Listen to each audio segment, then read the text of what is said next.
출애굽기 5장 보도록 합시다. 5장 주보에는 10절에서 17절 이렇게 되어 있는데 1절로부터 17절까지 보겠습니다. 출애굽기 5장 1절에서 17절 우리 한 절씩 교독하면서 출애굽기 5장 1절에서 17절 말씀을 우리 교독하면서 볼게요. 그 후에 모세와 아론이 바로에게 가서 이르되 이스라엘의 하나님 여호와께서 이렇게 말씀하시기를 내 백성을 보내라. 그러면 그들이 광야에서 내 앞에 절기를 지킬 것이니라 하셨나이다. 바로가 이르되 여호와가 누구이기에 내가 그의 목소리를 듣고 이스라엘을 보내겠느냐. 나는 여호와를 알지 못하니 이스라엘을 보내지 아니하니라. 그들이 이르되 히브리인의 하나님이 우리에게 나타나셨은즉 우리가 광야로 사흘 길쯤 가서 우리 하나님 여호와께 제사를 드리려 하오니 가도록 허락하소서. 여호와께서 전염병이나 칼로 우리를 치실까 두려워하나이다. 애굽 왕이 그들에게 이르되 모세와 아론 너희가 어찌하여 백성의 누욕을 쉬게 하려 하냐. 가서 너희의 누욕이나 하라. 바로가 또 이르되 이제 이 땅의 백성이 많아졌거늘 너희가 그들로 노역을 쉬게 하는도다 하고 바로가 그날의 백성의 감독들과 기록원들에게 명령하여 이르되 너희는 백성에게 다시는 벽돌에 쓸 짚을 전과 같이 주지 말고 그들이 가서 스스로 짚을 줍게 하라. 또 그들이 전에 만든 벽돌 수요대로 그들에게 만들게 하고 감하지 말라. 그들이 게으름으로 소리 질러 이르기를 우리가 가서 우리 하나님께 제사를 드리자 하나니 그 사람들의 노동을 무겁게 함으로 수고롭게 하여 그들로 거짓말을 듣지 않게 하라. 백성의 감독들과 기록원들이 나가서 백성에게 말하여 이르되 바로가 이렇게 말하기를 내가 너희에게 짚을 주지 아니하리니 너희는 짚을 찾을 곳으로 가서 주우라. 그러나 너희 일은 조금도 감하지 아니하리라 하셨느니라.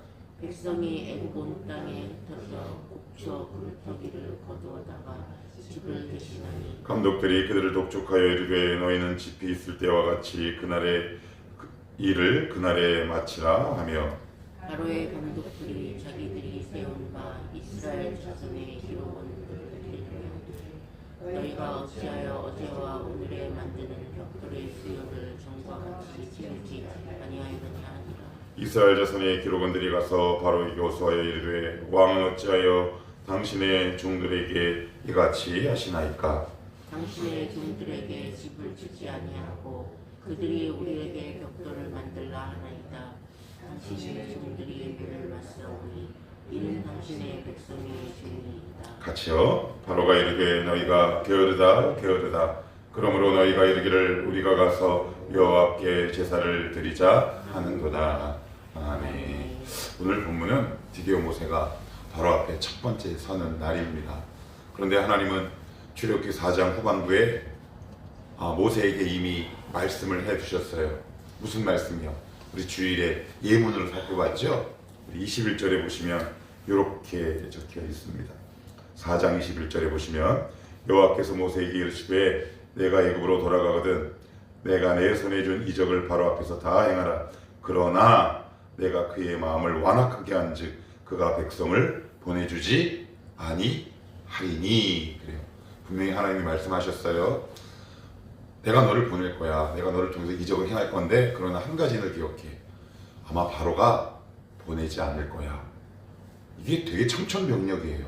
능력도 있고 그리고 하나님의 소명도 있는데 가서 감당했는데 열매가 없다. 이거 굉장히 이게 우리에게 힘든 일입니다. 그런데 모세가 왜 일들을 감당할 수 있었을까요? 저는 그 이전에 미디안 광야에서의 40년의 훈련이 큰 자양분이 됐다 싶습니다. 모세의 인생 40년 그 미디안 광야를 한번 살펴보십시오. 우리는 보통은 그냥 모세를 위대한 사람 이렇게 얘기하지만 성경은 미디안 광야에서 40년을 침묵하고 있어요. 거기서 뭐하고 살았나요? 양 똥 치며 살았습니다. 그리고 누구 집에 얹혀 살았나요? 처갓집에. 보릿가루에서 서말이면 처갓집 살이를 면한다. 그런 비슷한 속담도 있는데 자그마치 3000년 전 이상의 처갓집에 얹혀 사는 모세는 미디안 제사장 장인의 집에 얹혀 살 때 예배 엄두 못 냅니다. 기도, 말씀 아무것도 없어요. 꿈, 비전 아무것도 없습니다. 화려했던 젊음의 40년을 다 뒤로하고 드디어 내 인생이 저무는구나 싶었던 그 무렵에 하나님은 모세에게 등장하시죠. 너는 가라. 그런데 가는데 보내지 않을 거야. 이 말씀을 딱 갖고 가는 거죠. 그래서 제가 주일에 이렇게 말씀을 드렸습니다. 하나님을 경외한다는 것은 무모해 보이는 일이라 하더라도 하나님의 말씀과 명령이 있는 곳이면 그 지점과 그 장소를 반복해서 가는 것, 이것을 경외라고 말씀을 드렸습니다. 한 번에 보내지 않아요. 자그마치 10번의 재앙을 당하고 나서야 드디어 보냅니다. 한 번에 딱 말을 들었으면 모세는 교만해졌을 것이고, 또한 동시에 이스라엘 전체를 구원하는 역사를 이루지 못하셨을 텐데, 하나님은 바로의 10번의 거절을 통해서 이스라엘 전체를 애굽에서 통째로 끌어내시려는 큰 구원의 밑그림이 있으셨다. 제가 이렇게 말씀을 드렸어요. 자, 그러면 모세가 바로 앞에 가서 어떻게 얘기하고 바로는 어떻게 모세에게 말하고 있는지 우리 한번 차분히 살펴봅시다. 자, 우리 1절을 같이 한번 읽습니다. 시작. 후에 모세와 아론이 바로에게 가서 이르되 이스라엘의 하나님 여호와께서 이렇게 말씀하시기를 내 백성을 보내라. 그러면 그들이 광야에서 내 앞에 무엇을요? 절기를. 3절을 보시면 저 중간에 우리 하나님께 무엇을? 제사를. 그럼 출애굽의 제일 목적이 뭐란 얘기입니까? 예배란 얘기입니다. 하나님께서 우리를 구원하신 가장 궁극적인 이유는 바로 예배이죠. 그러니까 이제 가나안이라고 얘기를 합니다. 우리는 자꾸 그것을 지리적 혹은 장소적 의미로 자꾸 이해를 하는데, 하나님께서 우리를 구원하신 가장 궁극적인 중요한 이유와 목적은 뭐다? 하나님의 하나님 되심을 선포하는 예배의 자리에 우리를 있도록 하는 거겠죠. 그러니까 이 사실을 우리가 잘 이해할 수 있어야 돼요. 물론 이 안에서 드리는 예배도 예배이겠지만 우리의 삶을 통해서 드리는 그 예배도 함께 포함하는 거죠. 하나님이 우리를 구원하신 가장 중요한 목적은 바로 예배받기 위함이다. 이걸 딱 선포하는데, 이게 바로의 입장에서는 되게 웃긴 이야기예요. 들어본 적도 없어요. 왜? 그 당시 애굽은 어떤 신을 섬기고 있었나요? 자그마치 10개의 신을 섬기고 있었는데 그 가운데 으뜸되는 신이 누구예요? 라라고 하는 태양신입니다. 라라는 태양신은 이름을 들어봤지만 여호와라는 이름은 한 번도 들어본 적이 없어요. 그런데 바로의 입장에서는 여호와라는 이름이 잡신일까요? 철대신처럼 느껴질까요? 잡신이죠. 그런데 자그마치 40년 전에 패배자로 도망갔던 모세가 지팡이 하나 턱 하고 와서는 내 백성 보내. 여러분이 바로 같으면 보내시겠냐고요? 어림판푼하지도 없습니다. 그래서 바로가 이렇게 얘기를 합니다. 2절 바로가 이르되 여호와가 누구냐? 내가 듣도 보도 못했다. 내가 걔를 왜 보내냐? 그러니까 이 말은 무슨 얘기예요? 나는 여호와를 알지 못한다. 그러니까 이게 되게 중요해요. 여호와를 알지 못하니까 안 보낸다. 불순종한다. 하나님을 아는 것만큼 순종의 깊이가 더해진다는 말씀이겠죠. 하나님을 알지 못하면, 바르게 알지 못하면 순종도 있을 수 없습니다. 우리가 왜 불순종하느냐? 하나님이 어떤 분인지 바르게 알지 못해서 그래요. 저 우리 교회 다니는데요. 그렇지 않더라고요. 하나님을 아는 그 지식의 깊이가 머리가 아니라 가슴으로 다가오는 지식의 깊이가 더해지는 만큼 순종의 깊이도 그것에 비례해서 더 깊어집니다. 내가 지금 왜 불순종하고 있는가? 하나님을 먼저 깊이 알게 하옵소서. 그것으로 끝나지 않아요. 뭐라고 얘기합니까? 2절에 바로가 이르되 여호와가 누구이기에 내가 그의 목소리를 듣고 이스라엘을 보내겠느냐? 절대 보내지 않는다. 자, 그런데 여기 보시면 이게 이스라엘 백성, 자 5장 1절 중간에 보시면 하나님 여호와께서 이렇게 말씀하시기를, 그 다음 무슨 단어가 나와요? 내 백성. 사람만 하나님의 것입니까? 여러분? 아니에요. 온 천하가 다 주님의 것입니다. 하나님을 잘 알지 못하고 하나님을 아는 지식의 깊이가 얕은 사람인 만큼 하나님 앞에 드리지 못하죠. 되게 인색한 삶을 살아갈 수밖에 없습니다. 가끔 가다가 저의 삶을 돌아보곤 합니다. 그런데 제가 하나님 앞에서 참 인색하다 싶어요. 예전에 참 부끄러운 고백이긴 하지만 제 아내가 전에 있던 교회에서 청소년 교사로 이렇게 섬기고 있을 때 제가 가끔 가다가 제가 집에 들어오면 없을 때가 있어요. 그러면 어디 갔냐면 제 아내가 어디 갔겠습니까? 청소년부 교사 하다 보니까 모임이 있고 이런저런 모임으로 나가요. 그런데 제가 그때 이놈이 목사였습니다. 그런데 제 안에 혈기가 나요. 나만 헌신하면 됐지.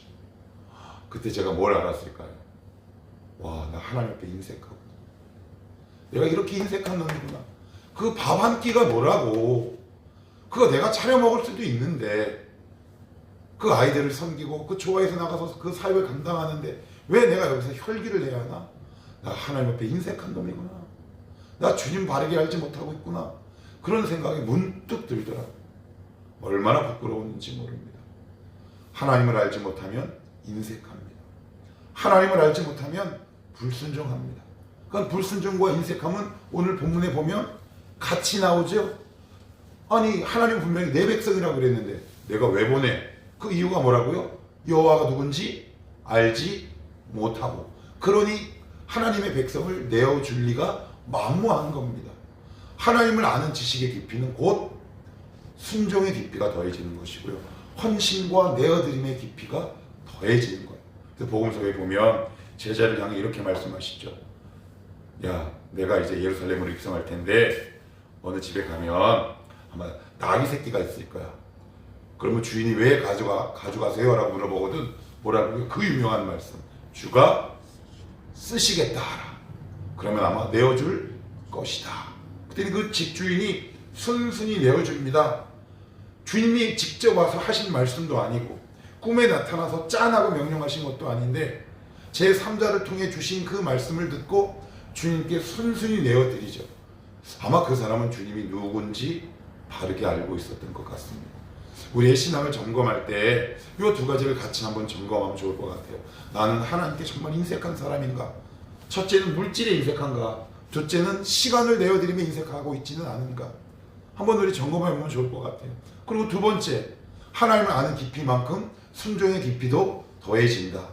근데 내가 자꾸 불순종하는 건 오늘 바로처럼 하나님 앞에 이렇게 얘기하는 거예요. 2절에 바로가 이르되 여호와가 누구이기에? 하나님, 내가 누군데 왜 이 말씀 순종해야 돼? 이렇게 말은 안 하지요. 그러나 그 깊은 곳에는 이런 고백이 그 깊은 곳에 숨겨져 있음을 우리는 바르게 볼 수 있어야 합니다. 여러분 잘 한번 살펴보십시오. 우리의 불순종의 저 끝자락엔 뭐가 있는지.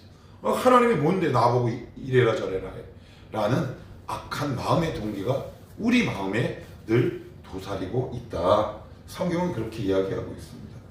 기억합시다. 하나님을 바르게 알지 못하면 불순종, 그에 따른 인색함이 우리의 삶에 늘 따라다닌다. 이게 참 안타깝습니다. 이게 참 안타까운 부분입니다. 계속해서 말씀을 보시면 3절 그들이 이르되 히브리인의 하나님이 우리에게 나타나셨은즉 우리가 광야로 사흘 길쯤 가서 우리의 하나님 여호와께 제사를 드리려 하오니 가도록 허락하소서. 여호와께서 전염병이나 칼로 우리를 치실까 두려워하나이다. 4절 같이 읽습니다. 시작. 애굽 왕이 그들에게 이르되 모세와 아론아 너희가 어찌하여 백성의 노역을 쉬게 하려느냐 가서 너희의 노역이나 하라. 5절까지요.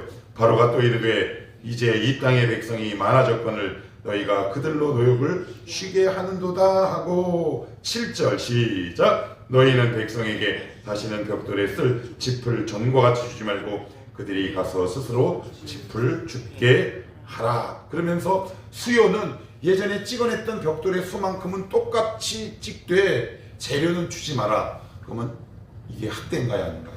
학대죠. 고난인가요 아닌가요? 고난입니다. 누가 나타남으로 인해? 모세가. 하나님의 은혜가 나타났을 때 우리에게 고난이 옵니다. 여기서 우리 헷갈립니다. 하나님, 저 은혜 받았어요. 오늘 말씀 은혜 받았습니다. 저 주님 이렇게 저에게 말씀하셨습니다. 그런데 제 상황은 왜 이 꼬라집니까? 여기서 우리는 깊은 좌절에 빠질 수 있습니다. 여기 본문에 보십시오. 하나님의 위대한 역사가 일어나기 이전에 하나님의 은혜가 선포되죠. 하나님의 말씀이 선포됩니다. 그런데 그 말씀대로 바로 이루어지는 것이 아니라 그 역사가 이루어지기 전에 모세와 이스라엘 공동체에게 어떤 고난이 발생합니까? 짚을 주지 않고 예전에 찍어낸 만큼 벽돌의 수를 만들어내라 라는 고난과 어려움과 역경과 환난이 일어나요. 하나님께서 어떤 공동체나 개인에게 어떤 역사를 이루실 때도 비슷한 일들이 많이 발생합니다. 하나님, 저 열심히 기도했습니다. 하나님, 저 믿음대로 살려고 참 발부둥 쳐봤습니다. 그런데 오늘도 이 말씀을 듣고 제 살아가는 삶의 현장에 갔는데, 아니 저 인간은 여전히 그네요. 나에게 싫은 소리하고 아니면 내 아이의 마음을 아프게 하는 이 일들이 왜 일어나야 합니까? 왜요? 여러분들 은혜 받은 사람들이기 때문에 그렇습니다. 만약에 모세가 나타나지 않았다면 이전과 똑같은 삶을 반복적으로 살았겠죠. 우리는 거기에 만족하며 살았을 겁니다. 그러나 모세가 나타나고 하나님의 말씀이 선포되고 하나님의 은혜가 임하는 그곳에 바로 사단의 역사도 동시에 시작된다는 사실입니다. 그래서 여러분들이 잘 정리해 봅시다. 나는 지금 믿음의 길을 계속 걸어가고 있습니다. 응답이 되나 안 되나? 하나님, 그저 그냥 하나님의 은혜와 공의를 바라보며 이 길을 계속 걸어갑니다. 그런데 내 눈앞에 바로처럼 저 펼쳐진 이 상황은 나에게 더 악한 상황으로 다가옵니다. 하나님, 저 어떻게 해야 합니까? 이런 질문을 우리가 왜 던지지 않을 수 있겠습니까? 오늘 이 말씀이 우리에게 일어날 수 있는 현실 아니겠습니까? 그러나 하나님은 이 과정을 통과하게 하시죠. 그래서 다시 한번 또 부르짖게 하십니다. 그리고 나서는 어떻게 해요? 나중에 열장을 통해 이스라엘 공동체를 어떻게 해요? 애굽에서 통째로 이렇게 뜯어냅니다. 저는 이 표현을 쓰고 싶어요. 이렇게 뜯어내요. 이렇게 따닥따닥 붙어 있잖아요. 여러분, 거기 몇 년 살았습니까? 이스라엘 백성이 400년. 그들의 가치, 문화, 식습관, 이념, 신념 모든 것들이 동화되지 않았겠습니까? 그럼 어떻게 해야 됩니까? 그들을 뜯어내셔야 합니다. 하나님은 10가지 재앙으로 뜯어내시는 겁니다. 우리의 깊이 잠자고 있는 죄들을 하나님께 뜯어내신다. 오랜 기간 통해 뜯어내시기 시작하십니다. 지금 그 작업을 하고 계시는 것이다. 그러니 하나님의 말씀이 선포되고 내가 분명히 은혜를 받았음에도 불구하고 오히려 더 악화되는 상황이나 조금 더 어려워지는 여건 앞에서 쉽게 믿음의 자리를 이탈하지 않아야 한다. 그래서 모세가 휙 하고 돌아갔나요? 쌩하고 에이 말씀 필요 없다. 연단이 좀 덜 된 겁니다. 조금 더 고생하셔야 합니다. 그럼 어떻게 해요? 아 맞아, 그때 주님 이렇게 말씀하셨어. 좋아, 내가 그럼 다시 간다. 내가 이럴 줄 알았지. 그리고 마음을 준비하는 겁니다. 그리고 다시 또 주님께 부르짖는 거죠. 이런 과정들을 하나님이 정하신 때에 반복하면 거기서 내 믿음의 신앙과 내 믿음의 크기와 신앙의 깊이가 더해질 것이요, 드디어 나를 통해 애굽을 구원하게 하시는 하나님의 역사가 반드시 일어난다라는 것을 성경은 우리에게 보여주고 있어요. 자, 우리 8절도 한번 읽어볼게요. 또 그들이 전에 만든 벽돌 수요대로 그들에게 만들게 하고 감하지 말라. 그들이 게으름으로 소리질러 이르기를 우리가 가서 우리 하나님께 제사를 드리자 하나니, 그 사람들의 노동을 무겁게 함으로 수고롭게 하여 그들로 거짓말을 듣지 않게 하라. 이게 무슨 얘기예요? 출애굽의 의지를 꺾어버리는 거죠. 신앙의 의지를 확 꺾어버립니다. 무엇을 통해 꺾어버립니까? 강한 노동을 통해 꺾어버리는 겁니다. 자, 이제 세 번째, 조금 더 안으로 들어가 봅시다. 그러면 이 세상은 우리 성도들을 어떻게 의지를 꺾느냐? 하나님의 말씀과 은혜가 임했을 때 오히려 이전보다 못한 악한 상황을 만들어 우리 의지를 꺾어요. 그러면 그 다음은 어떻게 꺾느냐? 여기 보시면 이런 표현이 나옵니다. 참 이게 무서운 표현을, 자 8절 같이 읽습니다. 시작. 또 그들이 전에 만든 벽돌 수요대로 그들에게 만들게 하고 감하지 말라. 그들이 게으름으로. 너희들이 게으르구나. 너 더 바쁘게 살아야 돼. 네가 왜 이렇게 뒤처지고 있는 줄 알아? 너 있잖아, 바쁘게 살아야 한다. 네, 여러분 그거 아십니까?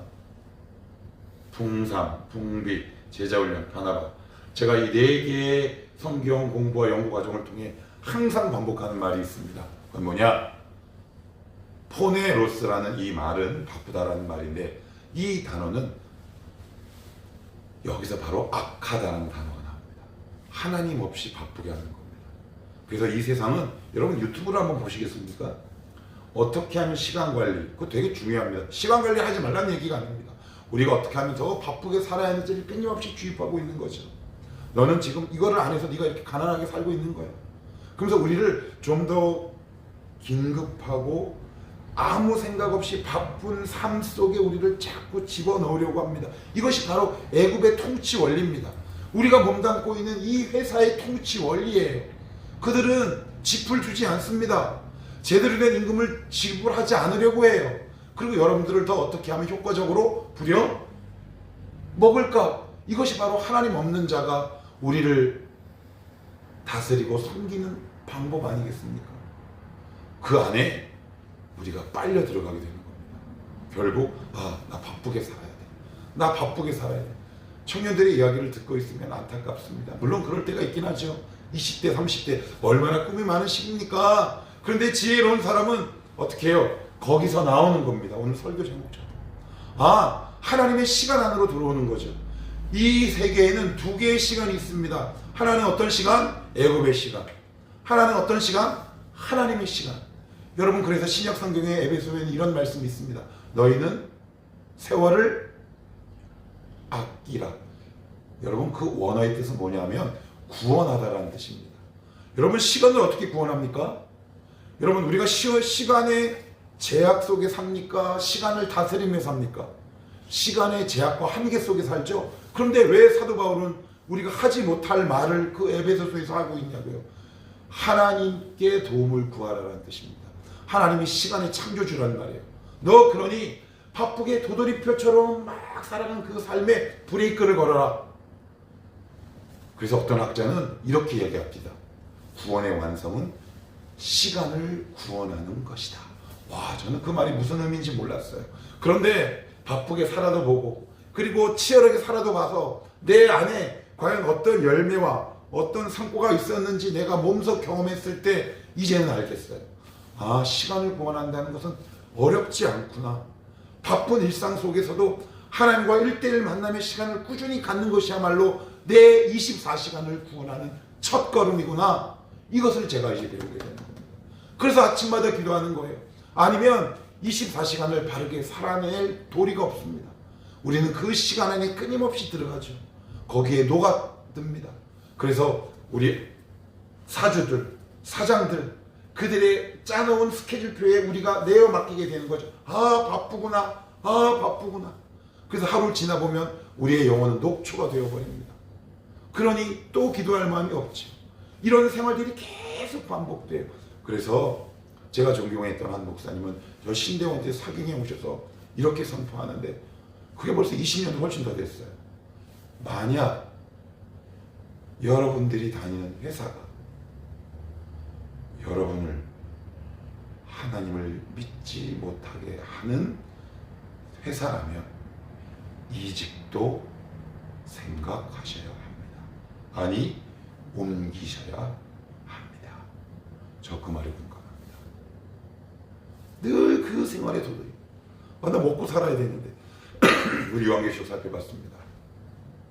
666이 뭐라 그랬습니까? 먹고 사는 것에 목매여 하나님을 떠난 사람들이라고 저희가 말씀을 드렸죠. 만약에 우리 주위에 시간에 쫓겨 하나님을 찾을 수 없는 누군가가 있다면 정말 그 영혼을 위해서 가슴 치며 기도하시게 해주셔야 합니다. 하나님, 저 바쁨과 먹고 사는 문제 속 그 시간의 테두리 안에 이제는 나오게 하옵소서. 우리 주님께서 나사로에게 뭐라고 말씀하셨어요? 우리 예전에 한번 설교했지요? 같이 은혜 나눴지요? 나사로야, 나오라. 누구야? 그 시간의 굴레에서 나오라. 그 이름을 부르면서 이렇게 기도하십시오. 하나님, 그 다람쥐 쳇바퀴와 같고 그 시간의 굴레에 갇혀 사는 누구를 이제는 나오게 하옵소서. 그래서 더 못 나오게 해요. 한번 볼까요? 얼마나 지배하고 구체적으로 하는지. 자, 첫째는 짚을 주지 않았지요. 그러니 노동의 강도가 어떻게 돼요? 더 심해집니다. 그것으로 끝나지 않아요. 자 11절에 보시면 너희는 짚을 찾을 곳으로 가서 주우라. 그러나 너희 일은 조금도 이전과 똑같아. 그러면 이전과 똑같다면 노동의 강도가 이전보다 더 세진 거지. 그죠? 그러면서 뭐라 그래요? 야, 예전이랑 하는 일 똑같아. 근데 재료는 안 주는 거야.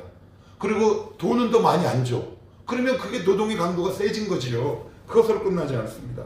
13절도 한번 읽어봐요. 시작. 감독들이 그들을 독촉합니다. 14절 시작. 바로의 감독들이 자기들이 세운 바 이스라엘 자손의 기록원들을 때리며 우리의 영혼을 끊임없이 말로 때리지 않습니까? 너 잘해야 돼. 너 성공해야 돼. 그러니까 우리는 그들의 말에 우리의 귀와 영혼을 다 내어주는 거죠. 그러면서 너 이제 예배 드려야 하지 않겠니? 너 하나님 바르게 섬겨야 하지 않겠니? 라는 누군가의 권면을 짜증과 원망의 눈으로 바라보는 청년들이 얼마나 많은지 모릅니다. 저는 그들의 영혼을 바라볼 때 너무 속상합니다. 저는 이 자리를 통해 우리 교회 청년들에게 이렇게 선포하고 싶습니다. 누구야? 거기서 나오라. 거기서 제발 나오라. 거기는 애굽의 시간이다. 하나님의 시간으로 나오라. 이렇게 선포하고 싶습니다. 여러분들도 이렇게 선포하며 기도하시지 않겠습니까? 하나님, 우리 아들딸이, 우리 형제자매들이, 우리 청년들이 그 애굽의 그 바로의 시간 안에서 나오게 하옵소서. 때리고 막 그렇습니다.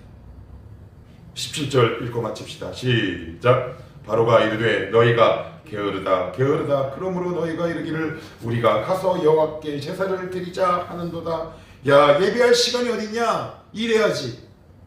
이것이 애굽의 시간 아닙니까? 바로의 시간 아닙니까?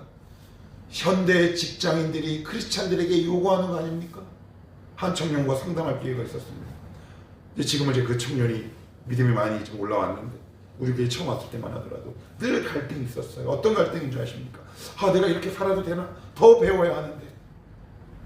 그 친구들 만나면 그러더래요. 야, 너 예배할 시간이 어디 있냐? 너 그 시간에 조금 더 자기 개발하는 게 낫지 않아? 와, 무섭도록 일치하지 않습니까? 이 세상은 우리에게 이걸 요구하는 겁니다. 야, 예배가 되게 효율적이지 않아. 너 시간도 들이고 돈도 들이고 너 거기서 뭐 떡이 생겨 밥이 생겨. 물론 점심밥은 주긴 하지만 여러분 그렇지 않습니까? 신앙만큼 비효율적인 것이 어디 있습니까? 세상의 관점에서 보면 바로의 입장에서 보면 예배만큼 비경제적인 활동이 어디 있습니까? 그러나 기억하십시오. 다 거짓말이라는 사실. 우리의 원래의 목적은 하나님을 예배하고 섬기는 것이 우리의 정체성이다. 이것을 놓쳐버리면 바로와 애굽의 시간의 늪에 빠져버린다. 거기서 끊임없이 반복되죠. 그리고 지치고 나 예배할 시간 없어. 그러다가 어떻게 돼요?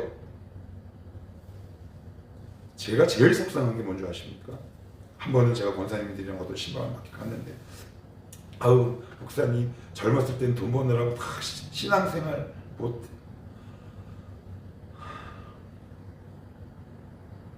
나 진짜 와 그러면 신앙생활은 뭐 늙어서 하는 겁니까? 아 신우야 말 좀 해봐라. 늙어서 하는 거니? 아침 기도에는 늙은이들만 나오는 노땅대 집합소냐? 속이 터지는 거죠. 정원한 교회 청년들아 애굽의 시간에서 나오라. 그래야 우리가 산다. 우리는 반드시 죽는다. 하나님이 우리의 시간을 카운트하실 것이다. 너 어떤 시간 안에 갇혀 살고 이 땅에 다시 이 천국으로 돌아왔느냐? 이 질문과 이 물음 앞에 저 하나님 섬기다 왔습니다. 이렇게 고백하면 우리 참말한 모든 성도들 다 되시기를 주님의 이름으로